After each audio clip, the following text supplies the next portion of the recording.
اچھا حکیم صاحب، اکثر قربانی کے دنوں میں یہ چیز بڑی عام ہوتی ہے، یہ جانور کھسی ہے یہ نہیں کھسی، کوئی جانور غلطی سے لے آتا اور وہ کھسی نہیں ہوتا تو وہ قربانی اس کی کرتا نہیں ہے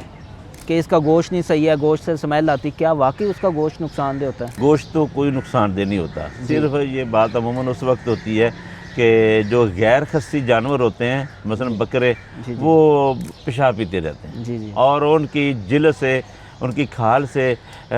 سمیل آتی رہتی ہے، تو ایسی صورت میں پھر لوگ گوشت پسند نہیں کرتے، جی جی اور یہ چیز عموماً پائی جاتی ہے تو گوشت کے اندر بھی تبدیلی آ جاتی ہے، اثرات آ جاتے ہیں، لیکن اس کا مطلب یہ نہیں ہے کہ وہ گوشت ہی نعوذ باللہ حرام ہے، گوشت تو پاک ہی ہے، جی تو پاکیزگی ہے، لیکن گوشت کے ذائقے کے اندر تبدیلی آ سکتی ہے، تو اس وجہ سے لوگ کیا کرتے ہیں، خصی جانور کا گوشت زیادہ پسند کرتے ہیں، لیکن خصی جانور کا جو گوشت ہے اس کے اندر چربی زیادہ ہوتی ہے، کئی لوگ چربی پسند کرتے ہیں، کئی لوگ چربی پسند نہیں کرتے، تو بہرحال ہے یہ مفید اپنی اپنی جگہ پر ہے، دونوں ہی مفید ہیں، تو ان کا نقصان کوئی نہیں ہے۔ ٹھیک ہو گیا۔